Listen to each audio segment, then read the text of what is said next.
Good morning বন্ধুরা, সবাই কেমন আছো? আশা করি সবাই খুব ভালো আছো। আর আমার নতুন একটা ব্লগে তোমাদের আরও একবার স্বাগত। তো দেখো, আমি যাচ্ছি ওর একটা বন্ধুর বাড়ি। তো আমার রান্না বান্না সব হয়ে গেছে। তো তারপর হঠাৎ করে বললো কি যে ওদের বাড়ি যেতে হবে। এর হচ্ছে এটা একটা প্রবলেম, এ না আমাকে বলতেই ভুলে যায়, ঠিক আছে? এর সব মনেই থাকে না। তো চলো সেখানে যাব। আর মেয়েকে নিয়ে যাব না, কারণ মেয়ে স্কুলে চলে গেছে, আর ছেলেকে নিয়ে যাব। তো আমাদের রাস্তাটা তোমাদের সাথে একটু শেয়ার করলাম। আমাদের রাস্তাটা কিন্তু একদম ভালো না, রাস্তার সাইডে সাইডে জল জমে, এখানটা কি বলবো, কিছু বলার নেই। তো চলো পৌঁছে গেছি। দেখো ও বুঝকো শোনা, দেখো দেখো এদিকে তাকাও। ও বেটু এদিকে দেখো, তোমার খেলনাগুলো তো দাদা ভাই নিয়ে নিয়েছে।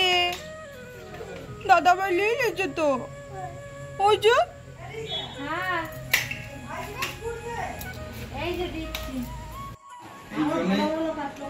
বেটু বেটু দেখো একবার কি করছো তুমি? ঘর করছো? এটা কি ঘর করছো বেটু? নতুন ঘর? কে থাকবে ভালো করে দেখে বলো। এই ঘরটাতে কে থাকবে? আচ্ছা ঠিক আছে। ও ঘরটা ভাঙি দিতে। তো এখানে দেখো, ছেলে তো খেলছে পুচকুটার খেলনা নিয়ে, আর এদিকে আমি ভিডিও করছিলাম। ভিডিও করতে করতে কাকিমা পেছন থেকে এসে বলছে, তোর ভিডিওতে আমার ঠাকুর ঘরটা দিবি, ঠাকুর ঘরটা তোল না। তো আমি বললাম যে ঠিক আছে কাকিমা, আমি তুলে নিচ্ছি, ভিডিও করে নিচ্ছি, তারপর আমি তোমার ঠাকুর ঘরটা আমার ভিডিওতে দেবো। তো দেখো ঠাকুর ঘরের সিংহাসন এটা, আর এখানে দেখো দুটো গোপাল আছে, আর এখানে সমস্ত রকমের ঠাকুর আছে, ঠিক আছে? আর আমার সত্যি ঠাকুর ঘরটা এসে না খুব ভালো লাগছে দেখে। তো আমারও না খুব ইচ্ছে একটা এরকম ঠাকুর ঘর করার। আমার যখন বাড়ি হবে আমিও বানাবো। এখানে দেখো কার্তিক আছে, কার্তিক আমার বাড়িতেও আছে, কিন্তু আমার কি বলতো, আমার রুমের মধ্যেই ঠাকুর আছে, কারণ আমার তো একটাই রুম, ওই জন্য আমার ঠাকুর ঘর আলাদা করার নেই। তো আমি জানি না কবে আমার বাড়ি হবে, কবে একটা এরকম মনের মতো ঠাকুর ঘর বানাতে পারবো।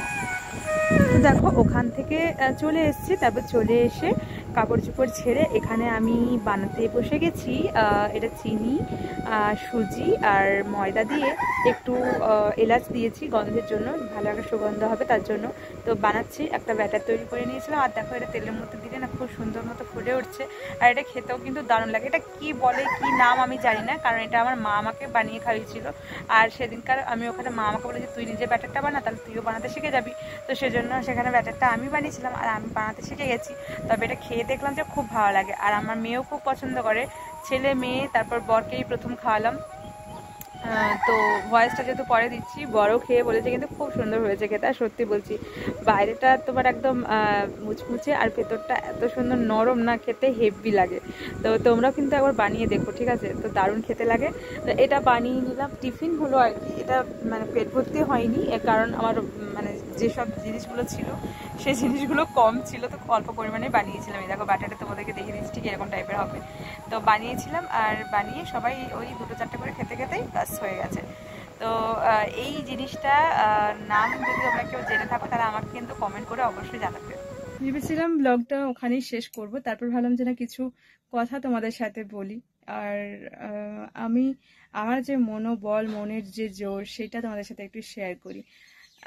আমরা যারা মধ্যবিত্ত ফ্যামিলি থেকে বিলং করি না, আমরা যারা মধ্যবিত্ত, তারা স্বপ্ন দেখতেও না ভয় লাগে, কারণ কি সেই স্বপ্নগুলো তো পূরণ হবে না। কিন্তু তাও আমার না কিছু কিছু স্বপ্ন আছে যেগুলো আমি চাই যে সেগুলো যেন পূরণ হয়।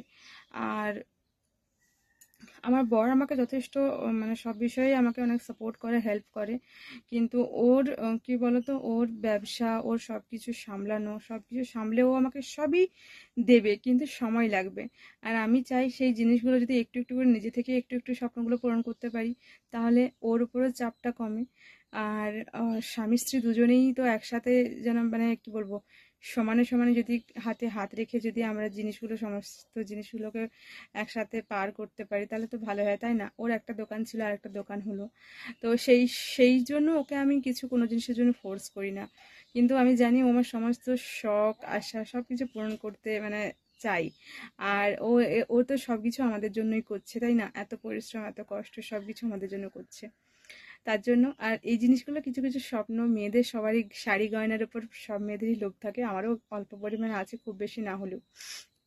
তো সেগুলো আমি যতটুকু পারি একটু একটু করে চেষ্টা করি যেন আমি পূরণ করতে পারি।